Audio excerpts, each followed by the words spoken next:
ತೂಕಡಿಸದೆ ನಿದ್ರಿಸದೆ ನಮ್ಮನ್ನು ಕಾಯುವ ಕ್ರಿಸ್ತೇಸಿನ ನಾಮದಲ್ಲಿ ನಿಮ್ಮೆಲ್ಲರಿಗೂ ನೂತನ ದಿನದ ಶುಭಾಶಯಗಳೊಂದಿಗೆ ಬೆಳಗಿನ ಸಮಯದಲ್ಲಿ ಕೀರ್ತನೆಗಳ ಪುಸ್ತಕ 139:23 ನಾವು ಓದಿ ಧ್ಯಾನಿಸೋಣ. ದೇವ, ನನ್ನನ್ನು ಪರೀಕ್ಷಿಸಿ ನನ್ನ ಹೃದಯವನ್ನು ತಿಳಿದುಕೋ, ನನ್ನನ್ನು ಶೋಧಿಸಿ ನನ್ನ ಆಲೋಚನೆಗಳನ್ನು ಗೊತ್ತು ಮಾಡು ಎಂಬುದಾಗಿ ಬರೆಯಲ್ಪಟ್ಟಿದೆ. ಪ್ರೇರೆ, ನನ್ನನ್ನು ನಾನು ಪರೀಕ್ಷಿಸಿಕೊಂಡದ್ದು ಸಾಲದು. ದೇವರೇ, ನೀನೇ ನನ್ನನ್ನು ಪರೀಕ್ಷಿಸು. ನನ್ನ ದೃಷ್ಟಿಯಲ್ಲಿ ನನ್ನ ತಪ್ಪುಗಳು ಕಾಣದಿರಬಹುದು, ಆದರೆ ನಿನ್ನ ಕಣ್ಣಿಗೆ ಅವುಗಳು ಮರೆಯಾಗಿಲ್ಲ ಎಂದು ದಾವೀದನು ಪ್ರಾರ್ಥಿಸುವುದನ್ನು ನಾವಿಲ್ಲಿ ನೋಡ್ತೇವೆ. ಪ್ರಿಯರೇ, ಮನುಷ್ಯನ ಆಲೋಚನೆಗಳು ಪರೀಕ್ಷಿಸಿ ತಿಳಿದುಕೊಳ್ಳುವುದಾದರೆ ದುಃಖವನ್ನು ವೇದನೆಗಳನ್ನು ತರುವ ಮಾರ್ಗಗಳಿಂದ ತಪ್ಪಿಸಿಕೊಳ್ಳಬಹುದು, ಕರ್ತನನ್ನು ಮೆಚ್ಚಿಸಬಹುದು, ನಿತ್ಯವಾದ ಜೀವಿತದಲ್ಲಿ ಉತ್ಸಾಹವಿರುತ್ತದೆ.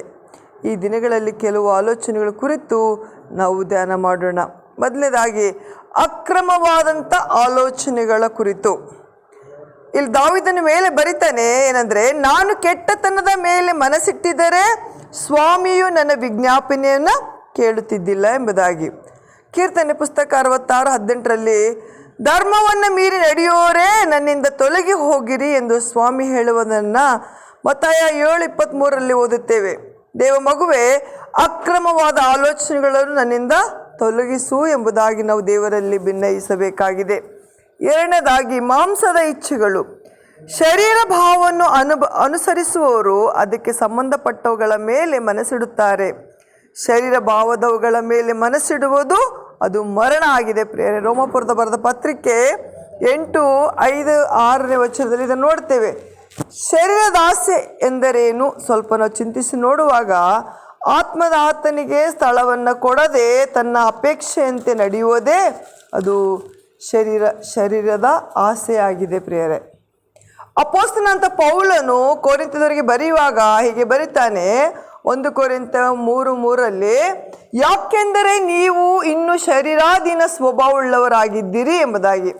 ದೇವ ಮಗುವೆ, ಶರೀರದ ಆಸೆಗಳು ನಿನ್ನನ್ನು ಬಿಟ್ಟು ಹೋಗಲಿ. ಮೂರನೇದಾಗಿ ನಾವು ದೊಡ್ಡಸ್ತಿಕೆ ಮೇಲೆ ಮನಸ್ಸಿಡಬಾರದಾಗಿದೆ.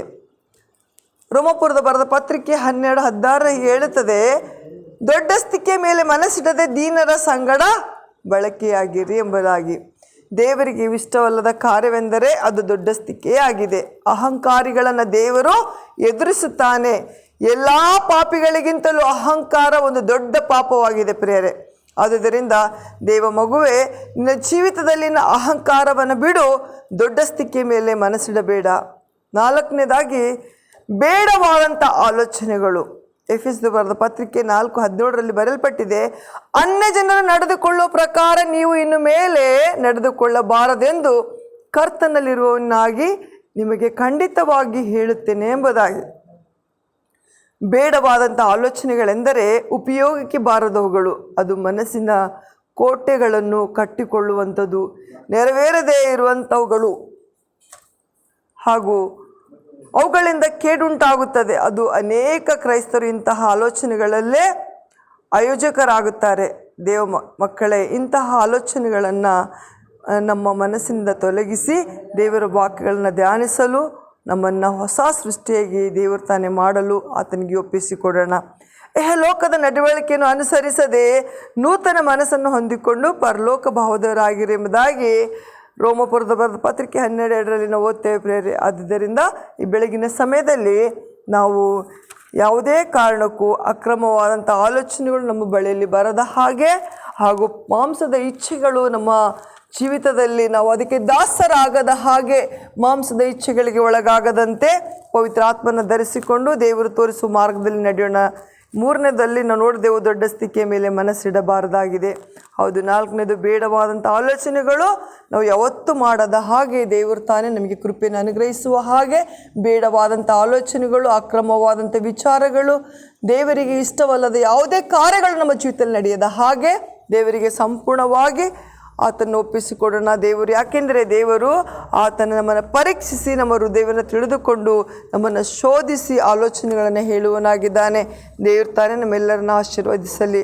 ಆಮೇನ್. Praise the lord.